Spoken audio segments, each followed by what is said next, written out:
it's Presley at ActOutGames.com here, and since we are moving to Los Angeles, we wanted to do a short series about what to do if you want to move to Los Angeles for whatever reason.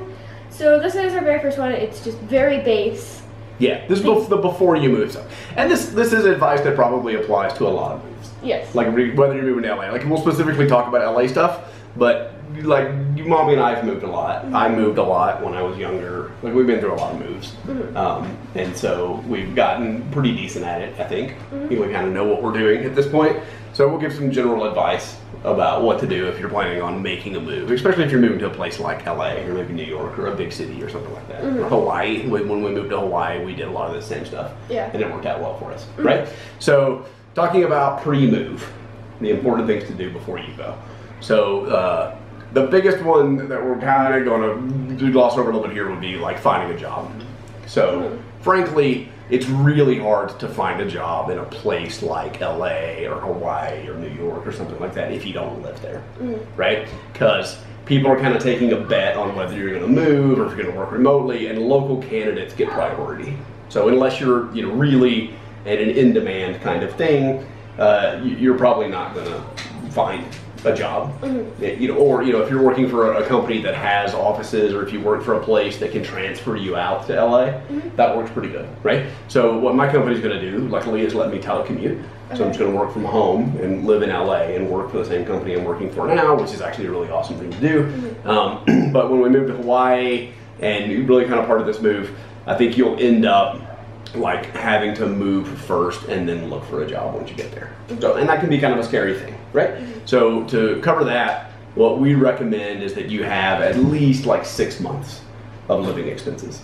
So that if you can't find a job for 6 months, you've got enough money to cover you while you're doing that. And then maybe a little extra cushion to do something else. Like if you really can't find a job when you get there and you have to move somewhere else or do something else, a little extra cushion. So I mean, a year's worth of living expenses is probably not a bad idea. Yeah. It gives you a lot of cushion to kind of do what you need to do, right? So that's the first thing is, if you can find a job and establish a job where you're going, that's great. Because that helps with piece number 2, which is where to live.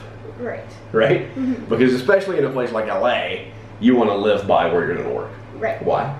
Well, because there's ridiculous amounts of traffic. Horrible traffic. Okay, so you want your commute to be as light as possible. So you want to live by where you're working. Luckily, I'm working upstairs. Yeah. So I live really close to that, and should not have too much of a trouble commuting. Well, unless like if Domino's on the stairs, you could be clogging up my commute. I think I'll probably work up in the loft a lot of times, and sometimes I'll go downstairs to the business center kind of stuff. But for the most part, yeah. So that should be pretty easy. So that's the only thing I have to do. But so because of that, and because like even if you find a job before you go out there, like that's not super established, and especially if you don't have a job when you go out, the biggest piece of advice that I would give is renting again for at least 6 months. Yes. So we're going to rent for a year, but it's good to rent at least 6 months to, number one, like you may think you know the neighborhood that you want to live in, but you may move in there and find out it's not what you thought it was going to be. You may really love a neighborhood, and so you get a house there, but then you get a job that's way away from there. And so like we've moved before to be closer to a job, like even like in town. And so like the commute's really important to me, and where we living close to where I work is important. And so if I change jobs and move somewhere else, we would look for a house to be closer to that, so my commute was better, right? So I think it's really important for you to think about the stability of the job. Like if you have a job and you feel like that's a permanent thing, it's going to be great, then you could look at a more permanent solution, but I think that's pretty rare for people. And so I definitely think that renting for 6 months to a year is a great idea, because after that, then you'll probably know where your job's going to be, and you can deal with all those kinds of things and make better decisions about your housing. For us, so this is LA specific, so that's general advice no matter where you're going. But for us, LA specific, there's also, and I think Hawaii was a little bit of this for us, if you live over sort of, ocean side of Los Angeles, so that would be west side, which is up Santa Monica, Venice, Marina del Rey, or you live south of the marina, which is South Bay, so like Playa del Rey, Manhattan Beach, Torrance, those kinds of things that are on the South Bay side. you know, it's more expensive to live in those areas because you're close to the beach, Yeah. right? And not only are you close to the beach, but it's a little cooler, you get the trade winds and stuff like that. You can live more towards town, like if you start moving out, you get like Culver City. I know several people that live in Culver City. That seems like a really cool place. I kind of like Culver City. You can move even downtown, you get into like Koreatown and some really cool places in the more downtown area. Up a little bit further north, you get like North Hollywood and stuff, and people really kind of like that area. And then you cross over into the valley. Right. And the valley is cheaper, but it's hotter and it's kind of further away from a lot of the stuff that you would do if you're coming to town. Yes. And so, like, I know a lot of people live in the valley too, and it feels a lot like there's a progression that we're kind of going to do. So that first year of moving, you may want to get all that beach stuff out of your system and sort of live close to the beach and live where you want to and pay a little bit more and do that. So we're renting on the beach side so that we're closer to the beach and can do that kind of stuff for the first year. If we end up staying in LA after our rental expires, I can easily see us ending up out in the valley, which is kind of a longer term, kind of suburban place to live. That I don't know, like a lot of my research, you say it's cheaper to go out to the valley, but a lot of my research, it's kind of, everything's kind of the same price, but you get a lot more out in the valley. Yeah. So where, you know, we get a small apartment for the same price, you could get a nice house rental up in the valley, but it's not necessarily that you pay less. Like whatever. So it's cheaper per square foot to live up in the valley and do that kind of thing.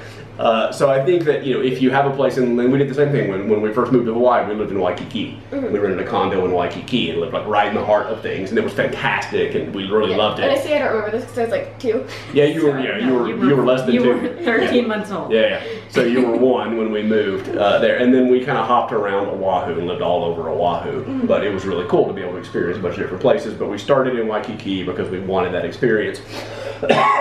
Excuse me. Here in LA, we're starting over by the beach because we want that experience, but that may not be a long-term sustainable thing, right? And when you hear people talk about where they live, a lot of the people that are the YouTubers or in the business or doing those kinds of things, even like big business people, they're up in the valley. Oh yeah, I hear a lot of it in the valley, but I also hear a lot of it in LA. Yeah, but everybody says LA. Even if you live in the valley, you say you live in LA. Yeah, and even when you talk to other people, like you don't talk about your, like we say we live in Denver and we don't live in Denver. No. But when we talk to brandos, we say we live in Denver. Right. Right?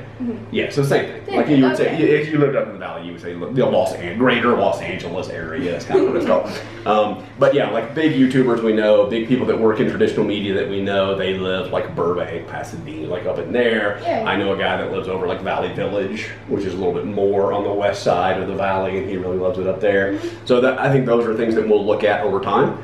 I think once I know for sure what my job's going to be long term and what you're going to be doing long term, are you going to be doing more YouTube-y stuff, which is close to where we are now-ish, or more traditional media stuff, which is more, you know, North Hollywood, Culver City's actually got a lot of really cool like studio stuff down right now. Really good. So we're going to figure out a lot, but yeah. So in general, I would say if you can find a job, find a job. That's great. Don't assume that job's going to last forever. Find a place near that job if you can, if you want to stay there. If you can't find a job, at least 6 months living expenses. A year's better, of course. Yeah. And then rent for 6 months to a year so that you can explore, find a new stable, permanent job, decide if the neighborhood that you think is right for you is actually right for you, and do your rental for a little while, and then settle in. Right? And so all of those clearly have to be done before you go. You gotta know where you're going. Yes. And whether or not you're gonna have a job or not. We'll start, like, we leave a week from today, a week from yesterday if you're watching this. We do. Yeah, so our truck shows up Tuesday, we load the truck. It's gonna be a fun vlog. Yay! I want to go in the truck. The truck leaves on Wednesday. We leave on Friday, so we'll drive out Friday and Saturday, probably, maybe Friday, Saturday, Sunday, depending on how things go. And then Monday we'll start getting established out there. Yes. And so once we're out in LA, then you've got the real practical stuff of you got to go get a driver's license, you got to register your cars in town. There's a whole bunch of stuff you have to do as a new resident. Well, also on the drive, mommy's clinging to this plant that she has. And when you cross the border in LA, it's almost like flying into Hawaii. They inspect your plant to make sure you're not bringing in these invasive species. Because Hawaii is really cool. Like, Hawaii has no rabies, number one. They have no snakes, relatively. Every once in a while a snake shows up and the National Guard is, literally the National Guard is mobilized to find a snake when somebody sees a snake. But because they're an island, they haven't had these things come in. And California has this really interesting thing where they have like mountains that go on the east side, and then there's desert to the south, and there's the ocean on the west side. And so they're actually relatively isolated, and a lot of invasive species haven't gotten into California, and so they're very careful about what people bring in. And so if you bring a plant, you have to stop at like an inspection center when you cross the state line. Well, we won't have the seat belts when we get to California. Oh, okay. And so they want to inspect the plant and make sure you're not bringing any parasites or any like plant diseases that don't exist in California or just yet. General invasive species, which I care a lot about actually. Yeah. About invasive species, because I know it's a huge problem, especially there. Like, there's a huge problem with invasive species. Yeah, I mean, there's a huge problem where they don't. I mean, it's almost like a disease, right? In a population where people have built up a tolerance to a disease, an outbreak is one thing. But in a community where that's never been there, and you bring in, you give the smallpox blankets to the Native Americans, it's going to wipe out the population because they have no immunity to it. Like they can't deal with it, right? Yeah. So same thing. California is this little pristine place in terms of some of these invasive species, and when you bring those in, it could really wreak havoc out there if they. I'm going to give up the plant. No, you bring the plant and we'll log our inspection. I'm sure the guy will love it. I'm sure that the border inspection plant guy will be thrilled to be on YouTube inspecting your cutback bougainvillea. So look forward to that in about a week. That'll be an awesome part of the video. He's not going to let me video. But do your research. We had to research and find that out and find out. Well, hey, here are the rules. Here's what you have to look up. It has to be grown indoors and only with indoor dirt. You can't use dirt from your yard or your garden to plant. There's a whole set of rules. And it has to be healthy, which is where it's a little sketchy right this second. Quite frankly, we may not pass that barrier, but we'll see. So that'll be a whole part of the move. But yeah, do as much research as you can. Find a neighborhood you think is going to be good. Rent in there for 6 months or a year. Probably you got to go a year. Most places won't rent for you 6 months. Or find a friend that lives there and sleep on their couch for a while. I guess you could do that too. If you don't have a family of 4 and a dog and a cat, that may be an option for you. Yeah, but I think that's the beginnings. Yes. Do you have any other advice? So as the kid, so we moved when I was her age. Maybe I was a little older than her. I know. But we moved 4 times. Went to 4 different high schools.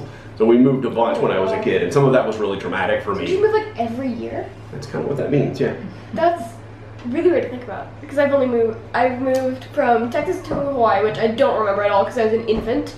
And then from Hawaii to here, which I remember. Yeah, technically I got kicked out of one of the high schools, but that's a whole other video. So I didn't know that. Whole separate conversation. It's not part of moving to LA.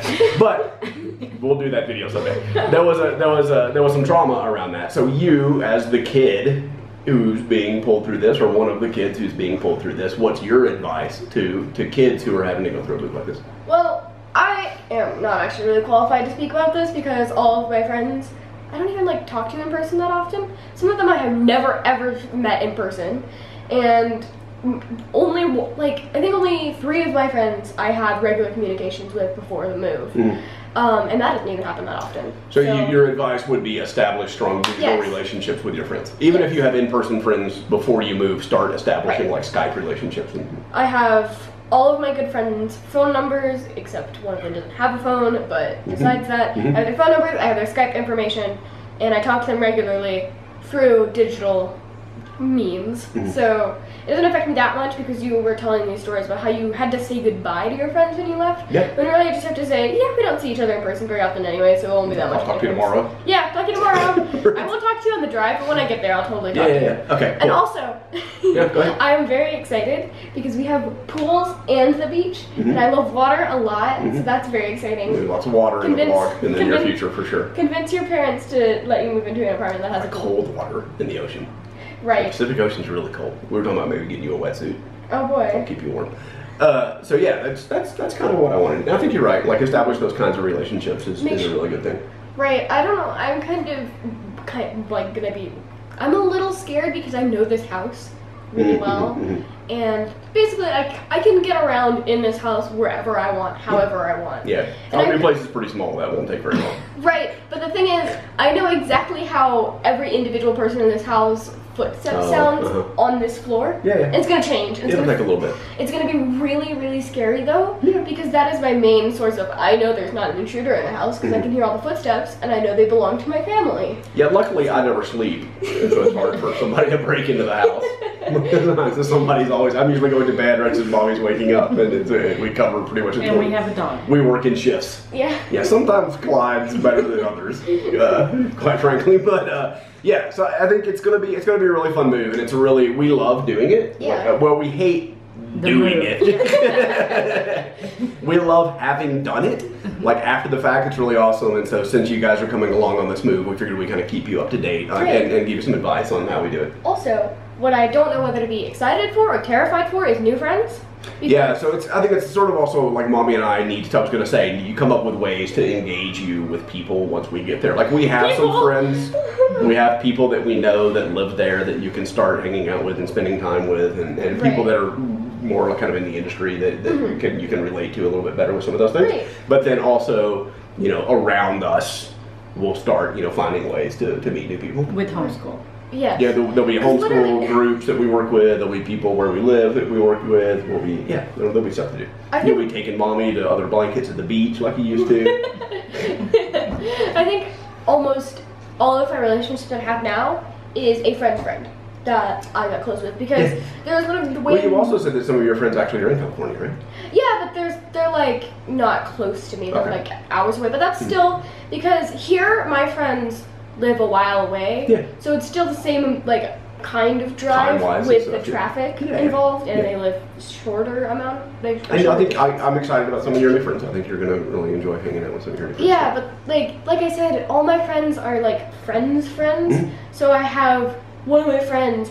I don't know. I said it like that. One of my friends just added a bunch of people to this chat, and they're like, "Introduce yourselves, have fun, bye." So that's how I met almost all my friends. Yeah, but now you're like best friends with people that were sort of a transit relationship and stuff. Right, kind of cool. but the thing is, I don't know how to introduce myself to people because. No, you don't really have a problem with that. Yeah, well, yeah, I know. You say that. But I know how to do I've it seen you formally to people that are YouTube-y, but to people my age. Same thing. Just give them a business card. There you go. That's how to make friends. 101. Just go to the park and hand out business cards. Make friends. You had a business card in that box that we just went through, right? From a guy in high school. Oh, in high school. I totally did have a business card of a guy in high school. Yeah, okay. So we're running way along like we always do. But yeah, that's the gist of what we wanted to kind of start with, is before you go, what to think about. And the other huge piece of advice for me is you should do it. Don't be scared of it. If you really believe you should be somewhere, that there's something you should be going to, then give it a shot. See what happens. It's always good to have a support system behind you and people who can help bail you out if you really get in trouble or something goes wrong. But really, don't be afraid. Don't let fear keep you from doing something like this, because we've really enjoyed it. I think Presley will be a better person because we do this. I think I'm a better person because we moved when I was a kid. I think we're better people having experienced more of the world. Our travels is a big part of that, but moving and reestablishing yourself and doing those kinds of learning to meet people and introduce yourself, and those are wonderful skills to have, and moving forces you to do those kinds of things. So I highly recommend it. If it's something you want to do it. Go for it. I've moved 3 times. This will be your third? Right, I don't remember many of my moves, but I know that you guys have moved a lot. So technically you moved from one house to another here in Colorado. Well, yeah, and I did that 7 times in Hawaii. Yeah, you did do that a lot in Hawaii. That's true. So we moved around the island a bunch, but Texas to Hawaii to here and now to LA. Those are I do. Oh my god, I totally lost track of what I was gonna say. Oh yeah, you guys moved a lot, so I don't have, because I feel like a lot of people, I've talked to friends while they're moving. And it's very different for them if they haven't moved a lot, because they are not familiar with this, but we're pretty familiar with it. I think too there's a little bit of a difference in that, when I moved when I was a kid, I was 100% along for the ride. I had there was nothing to do with me, I had no say in it, there was nothing happening. It was just, hey, your dad got transferred, we're going to go live in Atlanta for a while. right? And so I just had to go to Atlanta, right? And while we like to move and we were doing things, part of the reason we're moving and part of the stuff we're doing is stuff for you. Right. And so you're involved in the reason that we're moving. And so maybe it's also a little bit less sort of stressful and traumatic for you because it's not something that just has nothing to do with you. You're more involved in the process. So maybe that probably helps quite a bit. I never had that experience as part of my moves. Along with the rut. I am not actually, I suppose that would be part of it. It's just kind of being like, hey, I had a friend who had to move to like Texas. It's like, we just gotta move to Texas. Yeah, but heaven forbid. You guys, we just have to. Right. And it's like, I didn't understand it because, I was kind of along for the ride. I don't remember it very much. Either when we moved from Hawaii to here, because there's 4? Yeah, 5. You were kind of along for the ride for that one. Because you just said we were moving to Colorado. Yeah. And somehow, the house was packed up, we were sleeping on mattresses on the floor. I somehow didn't realize we were moving. I don't know what was going on. Young. I didn't realize. I think Cooper's still a little unclear on the concept here. I think he's better. I think he's got a little bit better grasp on it, but I don't think he totally understands what's going on. I do remember just kind of crying, and then I don't even remember if we drove or we flew. Well, we probably flew. You don't remember if we drove or flew from Hawaii to Denver. We flew to Tennessee. Remember, you guys went to Tennessee. Yeah. I flew here and looked for a job. This was the same thing we were talking about. I didn't have a job here, so I flew here. And how did we get the car there? We sold the car. Sold the car. I don't remember this. That's fine. Nani and Poppy picked you guys up. I flew here. I bought a car here, and then I looked for a job and found you guys came. I found a house, and you guys came out. And Yeah. That was a lot of rigmarole. It was a lot of I would. So here's another piece of advice. Like while we're wrapping up for anybody that's still watching this. If you're gonna quit your job and go out and look for a new job, which is totally fine, not a problem. Rent a place before you do that. So rent a place while you still have a job, because it's a lot easier to rent a place or a car, or you buy a car or do any of those things while you still have your job in your old place. So it's hard to find a job out in the new place, but most of the places don't care if you're using your existing job to cover like your rent expenses and stuff like that initially. So that would be a piece of advice for me. If you're gonna quit, like I moved here with no job and not really a prospect of getting a job. And so I just sort of talked my way into buying a car and renting a house for a year somehow. I don't even know how I did that, but that's not the easiest thing in the world to do. I just kind of lucked out and managed to do that. Yeah, but it would have been easier. And here, like I rented the place before I even talked to, or we put in the app on the place before we figured out what we were going to do with my existing job. Before we knew for sure they were going to let me stay. We had already filled out an application when we came back. Right. Because I could use that income as part of the money on that. So yeah, that's a good tactical thing.